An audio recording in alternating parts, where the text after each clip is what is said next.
It's time for a beer! Welcome back, guys. Thanks for joining me for another beer review. I lost trail of me words then. So I'm back from the painting and decorating show. It's got to be said, a little bit disappointing this time. I do like going down there and buying some stuff from work profits, you know, tools and stuff, but that sort of all calmed down a little bit and there wasn't so much on offer to buy. So I still come home with a few bits and bobs. I still bought some bits, but like I say, a little bit disappointing. But hey ho, that is what it is. It got me away for an evening, didn't it? And got out to try some beers. But yeah, we're here to review another beer. So let's just turn this light down, try and get the light right. We're here to review another beer. This time it's from the Beermonster 5 litre mini keg draft machine, which is just over there. There we go. Glasses at the ready over there. And what we're looking at this time is the second keg that Lord's Brewing very kindly sent me. Sent me 2 kegs just before I went away. We've had the Sleeper Weizen 5%. I've reviewed that. Very nice indeed. And this time we are looking at the Fish Counter New England IPA. It's coming in at 5.5%. Now, what I will say is I tried reviewing it the other day and it kind of took me by surprise a little bit, and I'm not going to say I wasn't honest. I was totally honest, but I think some of the words I could have put better because I made it sound very disappointing, and the fact it was a brand new gas canister and everything sort of went a little bit odd and funny, and I wasn't really sort of totally happy with the review. So we're back again today now. We're going to have another crack at it again. I think I'd overcarbonated it. It could still end up the same. It could all end up really gassy, but we'll just have to see. So any second now. Just quickly, I think at the time, I think it should be £26 for a 5 litre mini keg. There's a Black Friday deal, or there was a Black Friday deal on taking it down to £22 if I'm correct. But I don't know if that's still going. So it's not overly expensive. It's fresh beer. So I'm going to stop waffling. We'll go over there, do a video of the pour. Hopefully it'll be better than the last one as well. And we'll come back and take the review from there. So let's get cracking. So here we are. Apologies for the wobble of the camera. We'll try and stop that, but I don't think I'm doing a very good job. So, beer glass at the ready. Not touched it since I come back, so I'm going to guess it's still pretty well gassed anyway, so it could still be a disaster. So let's give it a pour and see what we get. Yep, and that is still wild, but it will calm down the more I drink out of it. Although, that's not very good for the pour. So, we're back. As you saw, it was a really lively pour. The head is going down a bit, but I'm just going to stick with what we got. Now, when I said I'd done it before and I wasn't sort of happy, it's because it took me off guard. And I'm hoping, well, I know because I have watched actually somebody else's review of this. So initially it did make me wonder with the colour of it, whether the beer wasn't quite right. So I've watched another review. They've called it a sort of amber colour in that one. And it is, but it does look a little bit murky. So that was the only sort of thing I was sort of worried about with the beer. And I probably didn't come across, I'm not going to say kind, but I was maybe a bit harsh on it. So that's why I wanted to do it again. Anyway, the beer is settling down. We've now got a good compact 2-finger white head. It's a hazy, murky, to be quite honest, a little bit unattractive, I would say. Maybe the light behind this isn't doing it any favours, but it's kind of sort of a sort of almost, it is amber, but it's certainly not the colour I was expecting at the time. It's not the most attractive looking beer, it's got to be said. Yeah, the head's great, but the colour's a little bit murky, like I say. But quite honestly, there's no point in judging the beer on what it looks like. It's what it tastes. That's what we buy the beer for. So before we get to the tasting, we'll give her a sniff and see what we get.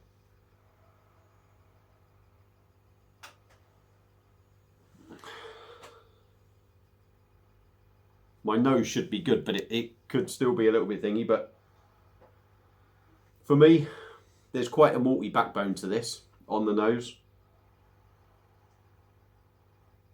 A little bit of juiciness, I'm going to say.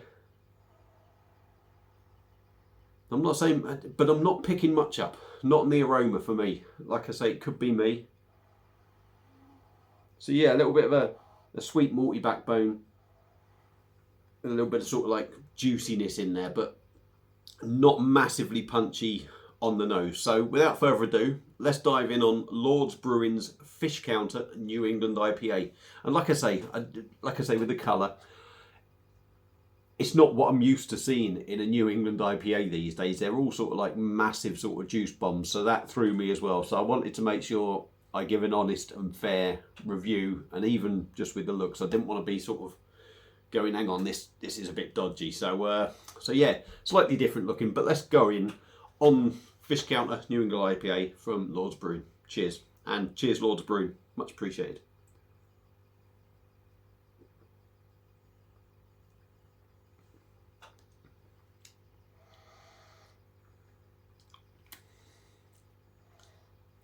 Okay, good body on the beer to start off with. Nice thick head, certainly gives it a lovely sort of creamy, smooth feel in the mouth.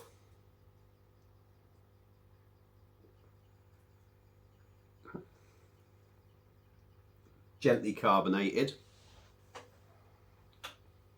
You do, and again, this is something that is not something I normally pick up on really in a New England IPA, because they tend to be heavily juice forward.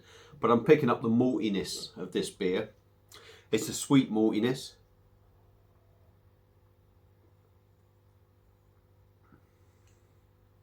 Gently carbonated, nice and smooth in the mouth. Quite a nice mouthfeel, in all honesty. Getting a little bit ahead of myself. Like I say, taste notes. It's got a little bit of a sweet maltiness to it that you pick up.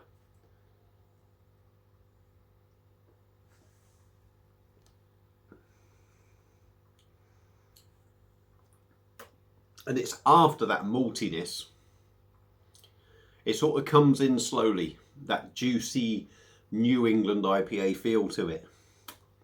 Let's go in again. Yeah, and the more you drink of it, first initial mouthfuls, you sort of get that sweet maltiness, and then the New England IPA sort of flavour that you sort of recognise the juiciness comes in after, and the more you drink, the more it is at the front. I'm getting sweet grapefruit, sweet pineapple, bit of passion fruit, tropical.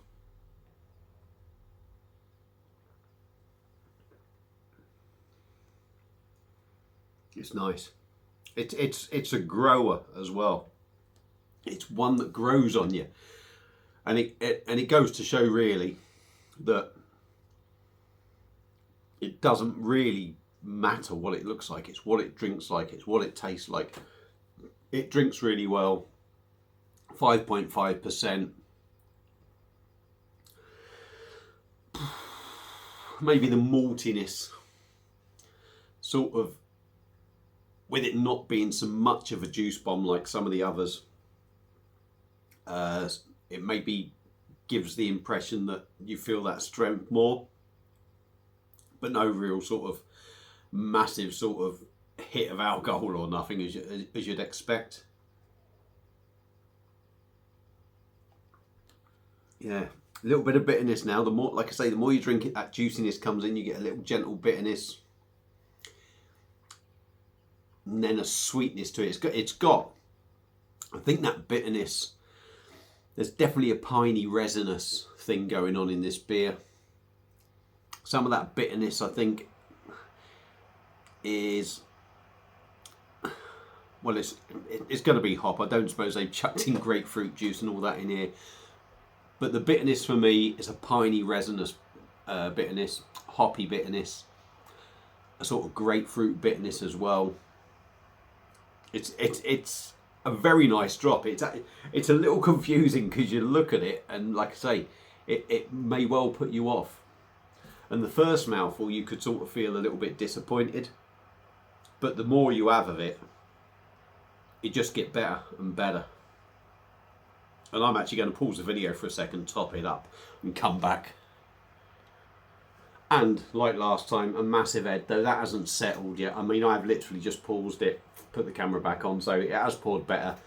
The big gush of gas is wearing off on there, but yeah, it's a really nice drop. I've got the Beermonster set at roughly about 5 degrees.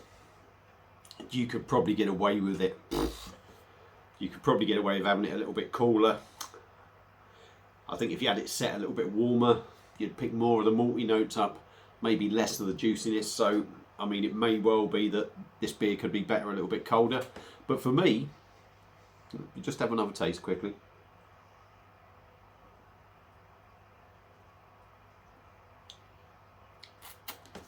Lord's Brewing's Fish Counter New England IPA. It's almost a mix of... It's clearly a craft style beer, New England, with it's almost got their roots in the background, if you like, which is traditional sort of beer with the maltiness. But for me, it's a decent drop. It is, and I'm genuinely not just saying that. I wouldn't lie about anything.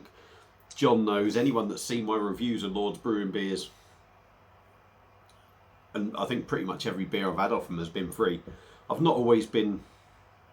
I certainly haven't killed them, but I've not always been the biggest fan. But this is one of them that grows on you. So ignore the appearance of Lord's Brewing's Fish Counter New England IPA. Give it a try if you see it. I think it's a decent drop. Don't expect full-on juice bomb, but them juicy notes are in there. Yeah, for me, definitely worth picking up. And a decent drop. So hope you've enjoyed the video. Waffled on for way too long. Thank you all for watching. A big thank you to John and Lord's Brewing in all. And I'll see you again soon on another beer review. Cheers.